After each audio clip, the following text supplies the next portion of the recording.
కౌశికి ఒక హార్ఫనైజ్ని రన్ చేసే ఒక వ్యక్తి యువరాజ్ వైజయంతిలో హాల్లో ఉండగా కౌశికి ఇలా అంటూ ఉంటుంది, ఈ బ్యాగ్లో ఉన్న 10 crores నేను మీ హోమ్కి డొనేట్ చేయాలి అనుకుంటున్నాను అని కౌశికి అనేసరికి అప్పటికే లోపలికి వస్తున్న దివ్యాంక కౌశికి అని గట్టిగా అరుస్తుంది. అందరూ హాల్లోకి చేరతారు.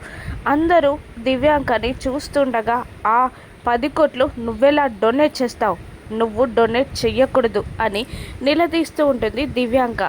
మా వదిన డబ్బుల్ని డొనేట్ చెయ్యకు అనే హక్కు నీకెక్కడిది, నువ్వెందుకు అలా చెప్తున్నావు అని జగదాత్రి నిలదీస్తుండగా, ఎందుకంటే అవి నా డబ్బులు కాబట్టి, నేను నిషికాకి 10 crores బ్యాగ్ ఇచ్చి కౌశిక్ రూమ్లో పెట్టమన్నాను కాబట్టి అనగానే అందరూ షాక్ అయి చూస్తూ ఉంటారు. ఇంకా దివ్యాంక మాట్లాడుతూనే ఉంటుంది.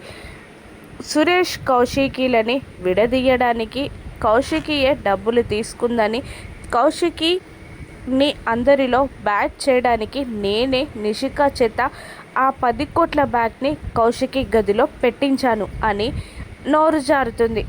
నిషిక ఎంత ఆపాలని ట్రై చేసినా కూడా దివ్యాంక 10 కోట్లు పోతాయన్న ఆశతో నోరు జారిపోతుంది.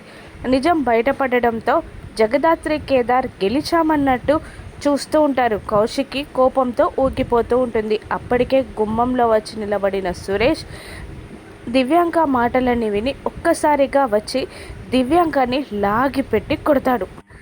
కోపంగా చూస్తూ ఉంటుంది కౌశికి.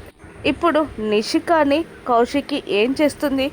దివ్యాంక చేసిన కుట్రని తెలుసుకున్న సురేష్ కౌశికి సారీ చెప్పి మళ్ళీ దగ్గరవుతాడా? సురేష్ని దగ్గరికి రానిస్తుందా కౌశికి? ఏం జరుగుతుందో రాను నెక్స్ట్లో చూద్దాం. Thank you for watching.